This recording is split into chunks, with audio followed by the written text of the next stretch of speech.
Yo, what's up guys, welcome back to another video. This is a reaction to Bizarre US State Borders Explained. And yeah, this is pretty self-explanatory. There are obviously weird borders everywhere.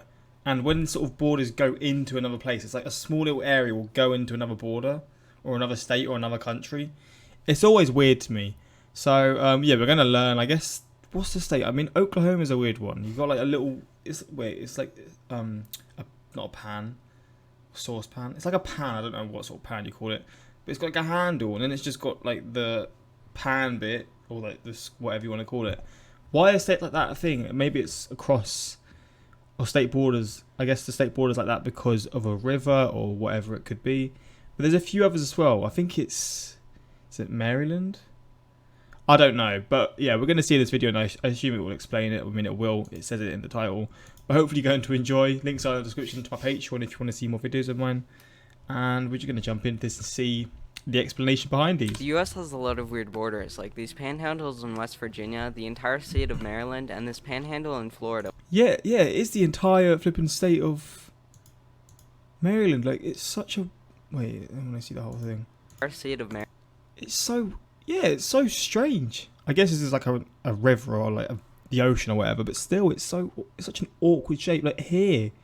This little area, then it gets bigger again. Maryland and this panhandle in Florida, which steals almost all of Alabama's coastline. But when it was under Spanish rule, Florida's panhandle used to be much longer. This didn't last for long though, since this part of western Florida would be annexed into the Mississippi territory, and then shortly after it would be broken up into Mississippi and Alabama. This left Alabama with this tiny coastline, and Florida a much shorter panhandle. But even this almost became a part of Alabama. You see, the residents of the Floridian panhandle felt more connected to Alabama rather than the rest of the state. This was due to the swamps and dense forests, which made it difficult to go east. And so from 1811 to 1901, the Florida Panhandle tried to become a part of Alabama 11 times. Probably the closest attempt to succeeding was in 1869, when all the West Florida counties were polled on whether or not they wanted to be annexed by Alabama. A majority, 64% of the population, wanted annexation. So if people wanted to, why... Surely that's how it would have worked. They would have just allowed it, but I guess we're going to see why not. But despite this, Alabama didn't annex it. This was because they actually had to purchase it from Florida first for $1 million, but it just didn't seem worth it to them. All annexation attempts largely came to an end after the completion of the Pensacola and Atlantic Railroad in 1883, finally ending its isolation from the rest of the state. There's a part of Virginia on the Delmarva Peninsula called the Eastern Shore. It exists because back when Virginia was a colony, they had some settlements all around the Chesapeake Bay. So when Maryland popped into existence, Virginia wasn't too happy. Wanting to hold on to at least some part of the Delmarva Peninsula, both colonies decided that their border would go from Sinquac through the Chesapeake Bay to Watkins Point and then go east, ending at the sea. But over time, this border would be redefined and changed multiple times until it became this convoluted border. Maryland's borders are also bizarre because back when it was a colony too, a royal charter granted them all the land from the Potomac River up to the 40th parallel. This was a problem though, since Pennsylvania and Maryland disputed this, including the city of Philadelphia. And so in 1760, this dispute was solved with the Mason-Dixon line, which means that today, both sides of Maryland are only connected through a... Such an awkward spot, isn't it? Do you reckon there's any... Well, there must be some sort of towns or civilizations in this area. Maybe not. But still. Corridor that at one point is only less than 2 miles wide. Delaware isn't a part of Maryland because it used to be a Dutch colony, but then when the English replaced the Dutch, it did become a part of Maryland. Or so they thought. Due to a technicality in a royal charter that said they could only inherit land that had not been yet Christianized, Delaware couldn't become a part of Maryland because it was already settled by Dutch Protestants. Instead, Pennsylvania got it to get better access to the sea. But sick of both Pennsylvanian and British rule, Delaware declared its independence, making it the very first state to do so. I should probably also mention that Delaware's northern border is a circle with a 12-mile radius centered around the city of Newcastle. This created two problems though. This one was quickly solved by letting it just be a part of Maryland, but this place called the Wedge was disputed by both Pennsylvania and Delaware. But in 1921, Pennsylvania gave up its claim, and so it became a part of Delaware. West Virginia has not one but two panhandles, and it got this northern one because back when it was a part of Virginia, they disputed this area with Pennsylvania. This wasn't solved until 1779 when Congress recommended recommended they settle their border disputes so they could focus on fighting the British. And so they determined that Pennsylvania's border should end 5 degrees of longitude east of the Delaware River and then go north, while Virginia's western border followed the Ohio River until it reached Pennsylvania, causing this weird northern border. After West Virginia broke away from the river borders make more sense. It's the straight ones that are so weird. I mean, obviously,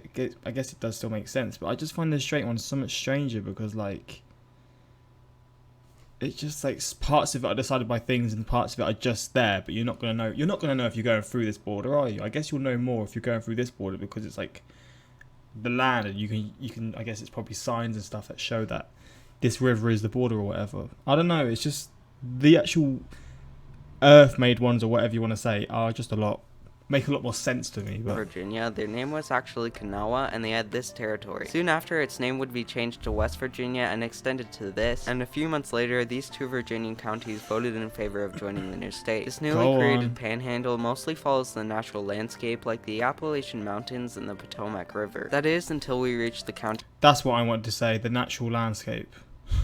Not the earth or whatever I said. He's mentioned previously. After the Civil War, Virginia asked if they could have these counties back, but the Supreme Court said no. But these counties might actually join Virginia soon. You see, the residents in Berkeley, Jefferson, and Morgan County are starting to reconsider joining Virginia. This is because they feel more similar to Maryland or Virginia rather than the rest of West Virginia. But honestly, I don't see West Virginia letting this happen anytime soon. Some people don't actually know this, but Idaho shares a border with Canada, and it's made possible by this panhandle. Back in 1863, Idaho was a part of the Washington Territory, but this didn't last long since the Westerners wanted to break off from the rest of the territory to make their own territory, and so two potential borders were proposed. One would look like this with the capital in Olympia, and the other one would look like this with the capital in Walla Walla. The capitals are different because if this land over here is included, Walla Walla becomes more centrally located when it comes to geography and population, but when excluding this land, it would end up more closely to Olympia. Although this border would have gotten them more land, in March 1863, the Washington Territory chose this for their new border, so they could keep the capital in Olympia.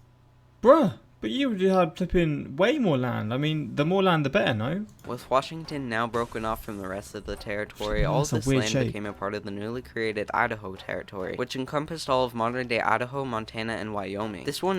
I'd never clocked that this state, Idaho, was this shape. I never even noticed that. That is so strange how it's so far down, but it's still got a point here. That's so weird. Like, surely people that live up this area, which there isn't many because in this area I just don't think many people live, but for the people that do, they must feel so much closer to Montana or that just the neighbouring states. Damn. Wyoming. This wouldn't last long though, since the Montanans couldn't easily reach the capital, and so they petitioned to become their own territory. Idaho wanted the border to be set at the Continental Divide, but Montana wanted the border to be at the Bitterroot Mountains. Before Idaho could say anything, Montana's border was already chosen to be at the Bitterroot Mountains, giving Idaho this panhandle. Alaska and Minnesota have some weird borders too, and so if you want to see them, then click here. If you're more into the little oddities... There's another one.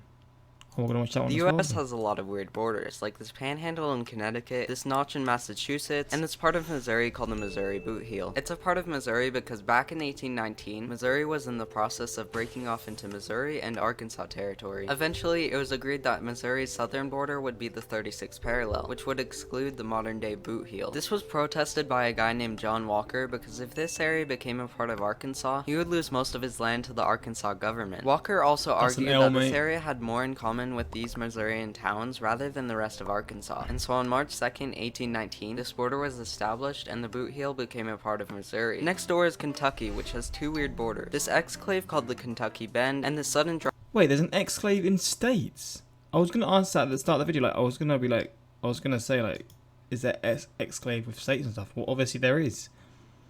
Why? That's so weird, it just makes it so awkward. That you're so cut off from everything. How can you say you're part of this state when you probably feel so much more of this state? Is this 3 different states, by the way? I guess the yellow's one, the red's another, and then the blue's another. So you're basically an exclave within 2 different states. Kentucky Bend, and the sudden drop in the Kentucky-Tennessee border. And you might be surprised to hear that this was actually intentional and not a mistake. Well, kind of. You see, according to a 1665 royal decree, the border for all these states was supposed to be here at 30 degrees 30 minutes north. But because of human error, this line slowly reared up and off its intended path. That is, until it eventually got to Kentucky Lake, where the error was finally corrected and the border was brought back down to here. From there it goes. I like the history behind it though, and I like that they kept it.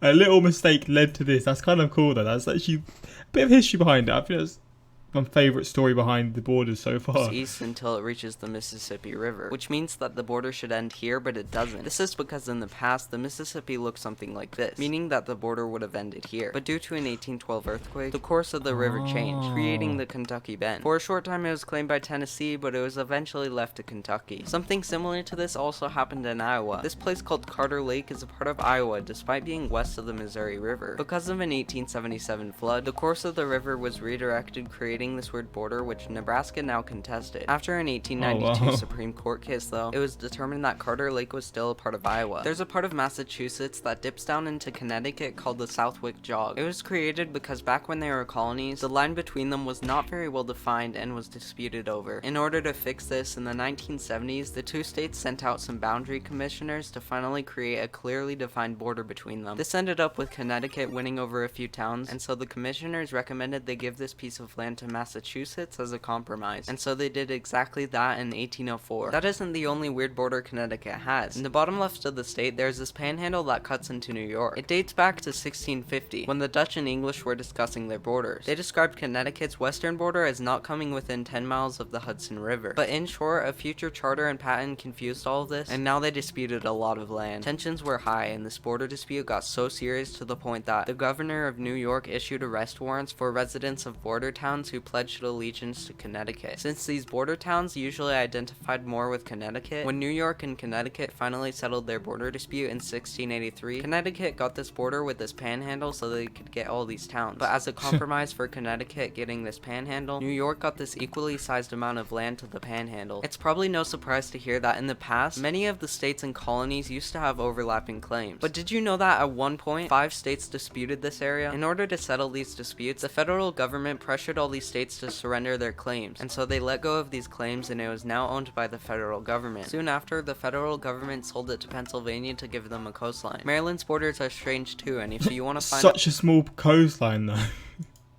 That's so funny because it's such a big state and you've got this small ass coastline. God damn. Coastline. Maryland's borders are strange too, and if you want to find out why, then click here. But if you want to know why seen it.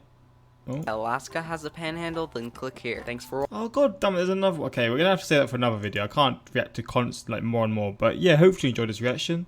It's quite fun to see. And yeah, if you want more of this stuff, let me know in the comments. But yeah, until next time, like, subscribe, peace.